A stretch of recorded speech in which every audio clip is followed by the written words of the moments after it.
As decisões informadas começam aqui.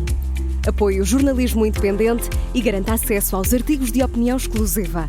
A verdade não tem preço, mas as notícias que dão forma aos seus hábitos de leitura, sim. Agora, com 20€ de desconto. Assine em observador.pt. Recebemos agora em estúdio o editor de política do Observador, Rui Pedro Antunes. Rui Pedro, bom dia. Já estiveste a olhar para parte destes documentos, não terás tido tempo para... Sim, também estão lá e-mails trocados comigo, não me importa nada, também não foi pedida autorização, mas como era mais a resposta dele e não as minhas perguntas, embora também lá estivessem invertidas, ainda bem, em nome da transparência, que está lá tudo. E depois foram vertidas em artigos que saíram, aí mais sobre algumas desconformidades que eu encontrei nas declarações de rendimentos. Mas vamos aos documentos.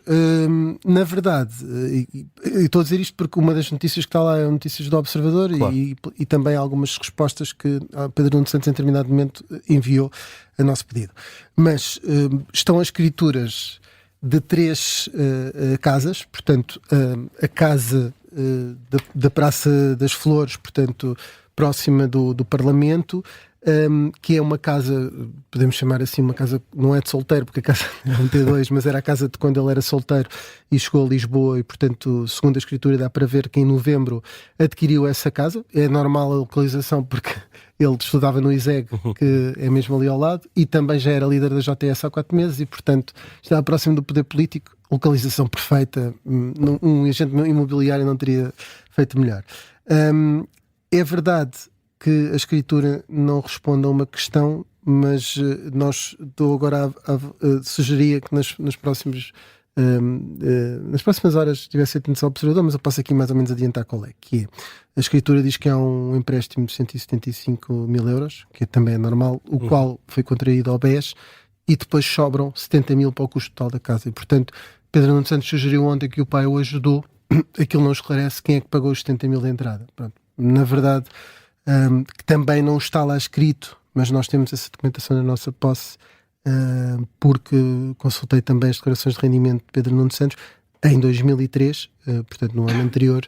Pedro Nuno Santos só tinha tido rendimentos de 3.000€ e portanto não tinha dinheiro para pagar a casa, e portanto sobre a origem dos fundos, se isso está a ser investigado pelo Ministério Público, é preciso explicar nessa primeira casa como é que foi pago o sinal de 70.000€. Pode ter sido todo pelo pai, ele ontem não quis assumir isso apenas teve a ajuda. O pai e a mãe são fiadores nesse empréstimo. Pronto, isso tudo é explicado com esta documentação, excepto essa parte como é que a entrada é paga. Depois há uma outra escritura sobre a casa de Telheiras, Lumiar, a freguesia de Lumiar, e também sobre a casa, o prédio rústico e o urbano de Montemor.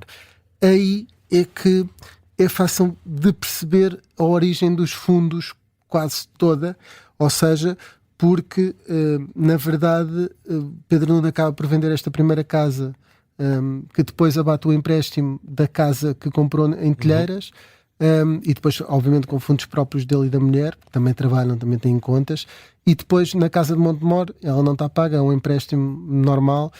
O que há ali no meio destas compras todas ainda por esclarecer é basicamente a proveniência dos fundos da mulher e não dele próprio, que também ele tinha dito ontem que terão sido os pais da mulher a ajudar, além de que a mulher dele pode ter poupado esse dinheiro.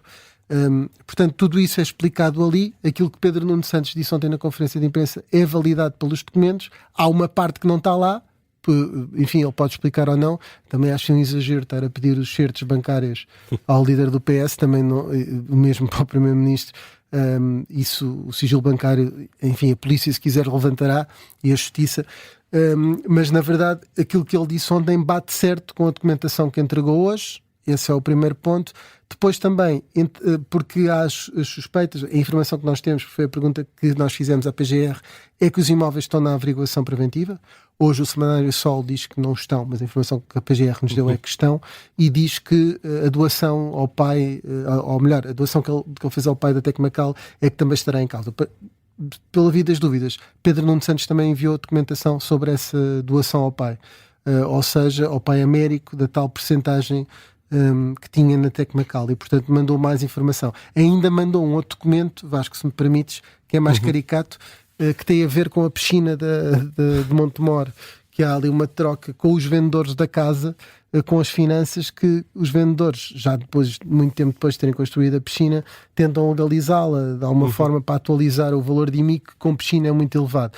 O que Pedro Nuno Santos fez foi os vendedores que resolvam, já comprei a casa com piscina e achei que estava tudo resolvido e, portanto, eles comprometeram-se com isso. Então essa troca entre os vendedores e o serviço de finanças, para não haver aqui aquela coisa sexy que, olha, o ministro tinha uma piscina e não paga o IMI correspondente com a piscina. Na documentação dá para perceber que os vendedores é que tinham esse ónus, ou pelo menos eles assumem esse ónus à advogada deles quando está a falar com a repartição das finanças de Montemor o Novo.